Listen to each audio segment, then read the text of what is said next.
course. Uh, Of course, you need to be stretched. Definitely. But uh, so just to remind you, this conversation would be taking place the night before Havoc came. Oh, I see. So not when Lucius left. Lucius has walked away from the current conversation, but this is still the night before. You guys haven't met with Havoc yet, in the settlement. Got it. Okay. I was going to Yes. ask because I thought it would have been them, but that is absolutely fair. hmm No, I have told everyone that we're not progressing past that point, timeline wise, because there are things that are going to happen there. Okay, not a problem. hmm Thank you for letting me know because otherwise yeah. You start asking questions, and I'm just like, huh? What? Yeah, and what are you talking about? What are you talking about? But no, this is the night before. You had that. You had just had that exchange with Erland and Lucius, and Lucius Hmm. has now stepped away. Excuse me. You could actually see him kind of move over towards a nearby campfire, and you can see Nemesis kind of pacing a bit and watching him, presumably to strike up a conversation at some point. Hmm. Um, but Erlen kind of waits until you guys are more alone, and then speaks quietly. I'm sorry about how things went down. I didn't think my work would come back to bite us like this.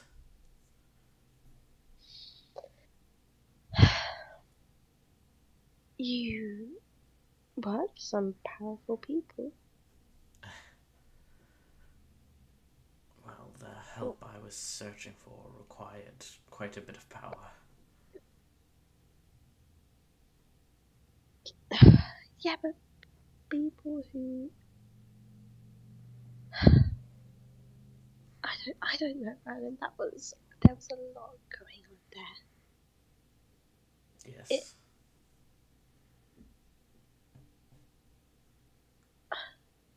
I know you've tried to keep me away from all of it, but I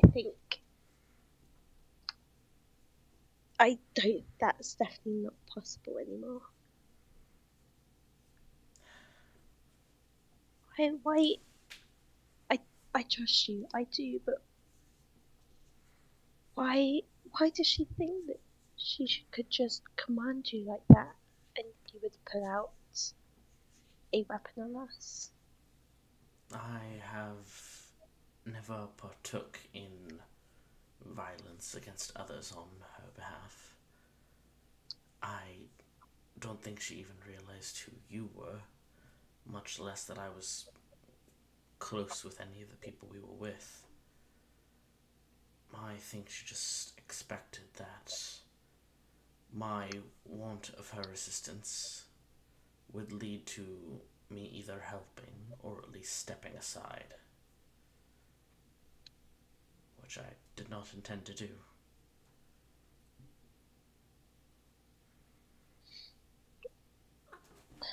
Well, I'm glad that you haven't hurt anyone in that way. I I think it would be best to keep who I am away from her, just in case. I think if she doesn't realise already, it might not be best to allude to that if she ever comes around. I agree, though I do know she wouldn't hurt you or anything of the sort. It's me she's upset at. She's not the sort to take things out on somebody who did not cause the problem. No, but if she goes to harm you, I don't know what I'd do. The sentiment is sweet, Tori, but I would hope that it would go the other way. I'd rather you not be mixed up in that. I sorry, I just had a little purr in the mic. He shoved his face directly into the mic. Sakia. Um, sorry. No, you're fine. Um,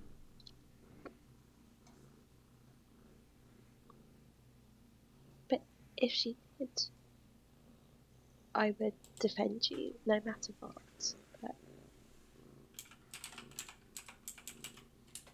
she's very strong, and I don't know what would happen if a fight did come down to it. Not that I want it to get to that in the first place. I will. It seems like a lot of people here like fights, so I need to try and keep them in line a little bit. That includes you.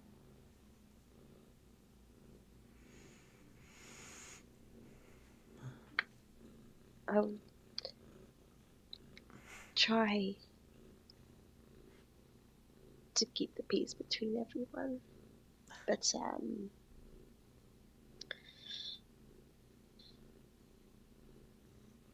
yeah, I can't guarantee that I'll actually be able to do anything. I know. I don't think that any of us can guarantee really much at all right now. What Alice did was very stupid, though. Say again? What Alice did was pretty stupid, like I told her. She should not have tried to one up Havoc at all. It may have been foolish, yes, but it seems pretty par for the course for her, and Yeah. I'm not upset at her. And I think that having an inquisitive mind can be a very good thing. Oh yeah, there's need someone who can take risks. Of course. Um, why does she call you sharp? Ah. So that band of people, they're referred to as the Faceless. Sorry, just a second. Oh boy. Ah. Oh, you're okay. Sorry. But when I was not raised as a faceless, as you know. Um, but when they were all given masks and sort of little code names because their handlers would worry they would grow too attached to each other if they knew who was who. And they would give them names of what they either wanted them to be or what they already were, or an attribute of them, different sorts of things.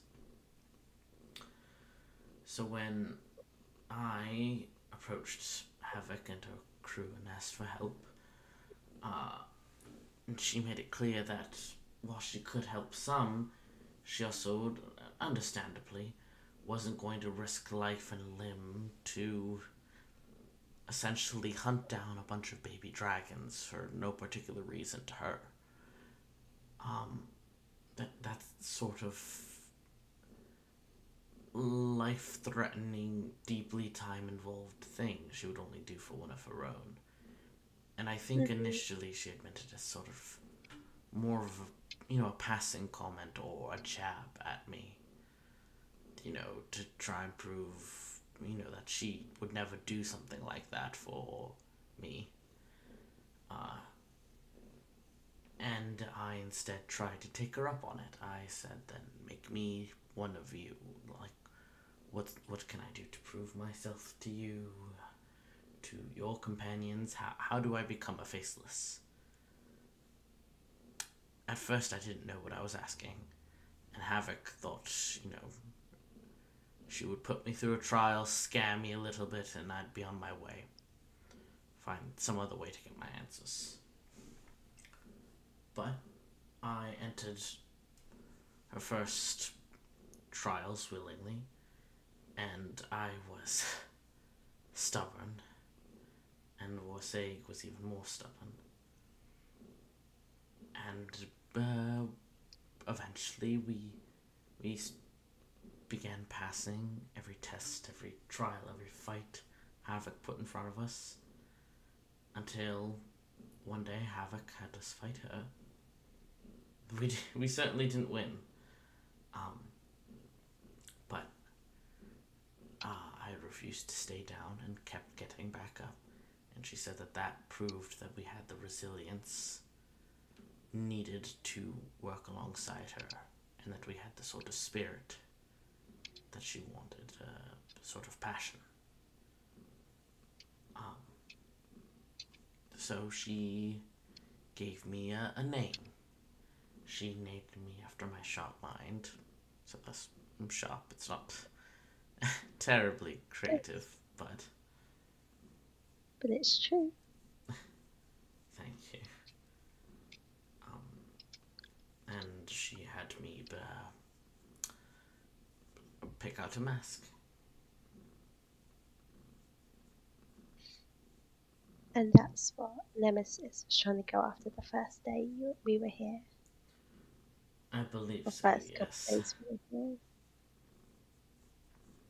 From what I understand, Nemesis has some degree of knowledge of the Faceless, enough to realize what I was hiding was most likely connected to them. And Nemesis seems strangely obsessed with seeing what my mask looks like. Well, I mean, I can't blame him for being curious. I certainly can't blame him for being Especially curious. not now. I can blame him for trying to reach into my bag, though. Oh, yeah, don't. I. Yes, he didn't know what he was up against, apparently. My mind isn't my only sharp part of me, apparently.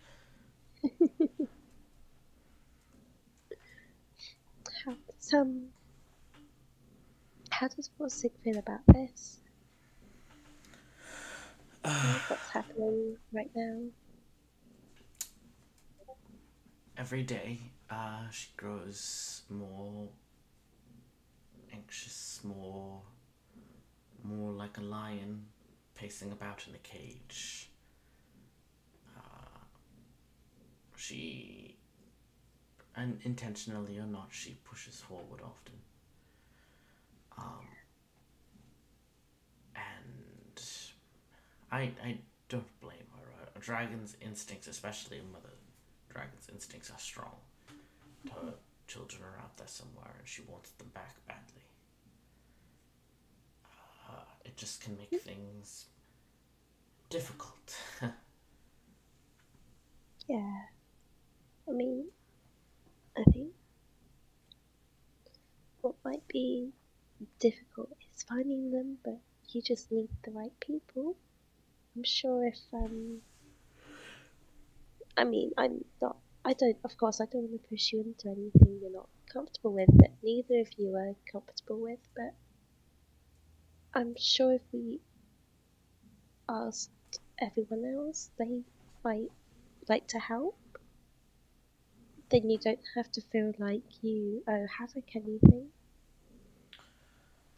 I intend to speak some with Esmond about this, but there's a reason I went to Havoc and her people. They're far travelled, they're skilled, and they're knowledgeable in planar travel. And Vorsag was from another plane before she crashed into the Feywild. So, Yeah. her children could be on this plane, they could be on another. We have no idea, but it's good to at least know people capable of Sorry. such travel. You're good.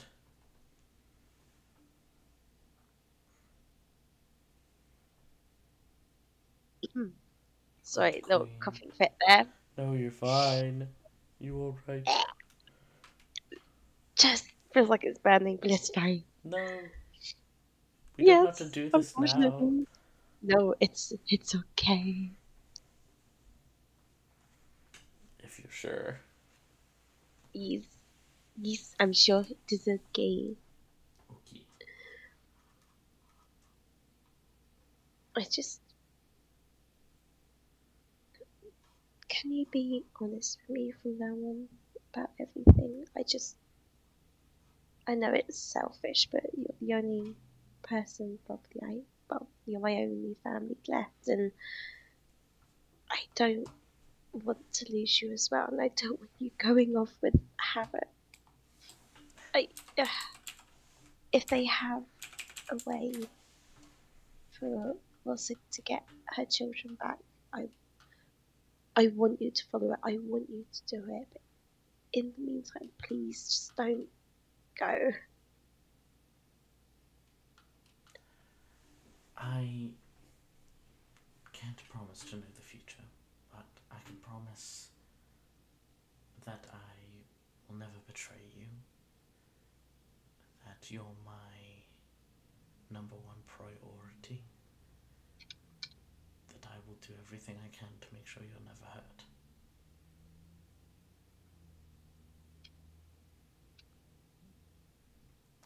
I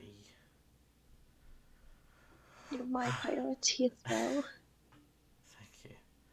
There was once a time where I would have said it was a priority for Vosaig as well.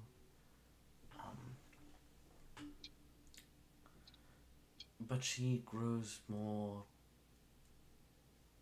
intense by the day. That does not mean she doesn't care, but it gets more and more difficult to speak to her about things other than searching for her children or getting her body back.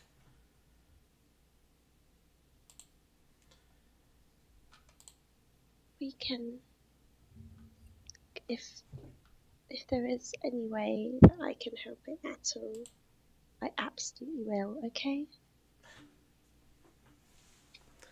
Thank you. I, They. Oh, continue. I know. I don't want Rosa to feel like was it she, isn't it? Yes, yes.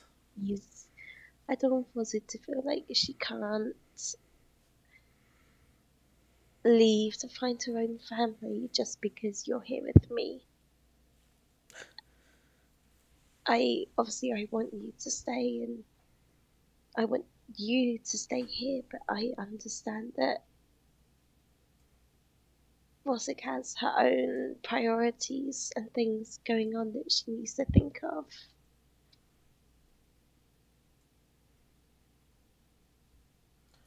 For whatever reason, I'm not entirely sure why, but Forsake seems very convinced that currently Havoc has some pertinent information. So for now, at least, she wants to stick around. Okay. But don't worry, I won't leave you behind again, Cosette. And they kind of bend down a little bit to press a kiss against your forehead. As long as you tell me where you're going and not just disappear like you sometimes do. And as long as you come back as well.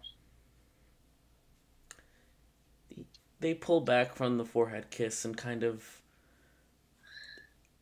lean down further to instead press their forehead against yours and stays there for a moment. I promise.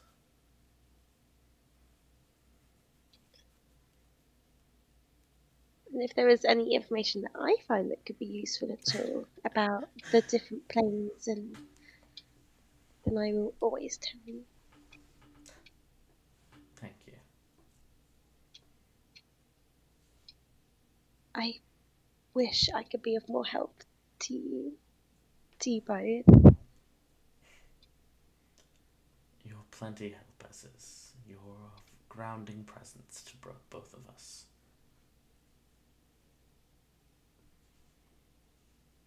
Well, I'm glad I can be of somewhat help.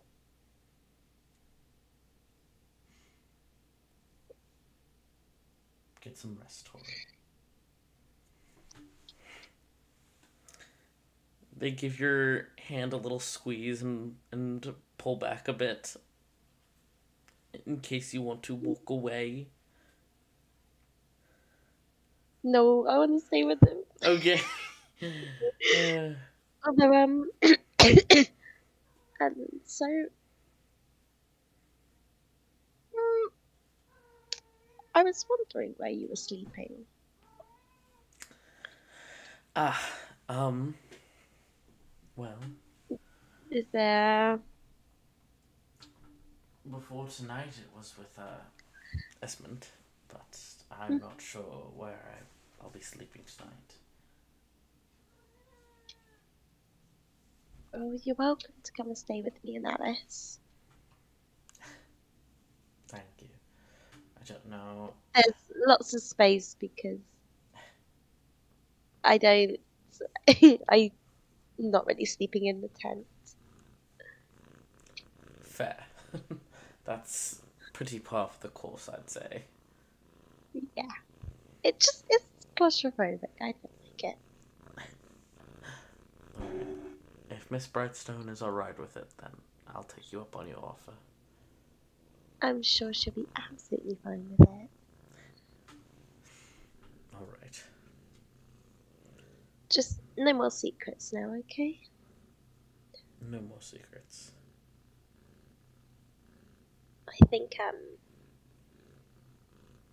I think you should go and talk to Esmond. He seemed pretty upset. I agree. I will be back soon. I promise. Okay. They start to walk away and then come back a few more steps to give you a little hug. Lingering for a long moment, just holding each other. And then they begin to walk away in the direction of Esmond's tent. Toure, dear, do you have your dice with you? I do. Can you do me a favor Always. and roll an insight check? Oh, God. Yeah, of course I can. Okay, at least I'm proficient in it. That's good. 17. Rolled a 13 plus 4. Alright. You watch Erland kind of walking in the direction of Esmond's tent, and you feel this kind of slow shift and twine of magic around you. You haven't felt it since you came to the material plane, to Nexus. But the Feywild is a fantastical and strange place, a place of dreams and waking hallucinations. So it was not abnormal there to occasionally see strange visions. And the way this twine of magic feels as it coils around you has that smell of evergreen in the air, the fresh crunch of grass, and it definitely feels like your home, an intuition from your home. As you swear you're watching Erland walk into a wolf's den. And then you blink and that sight is gone as Erland ducks down into Esmond's tent.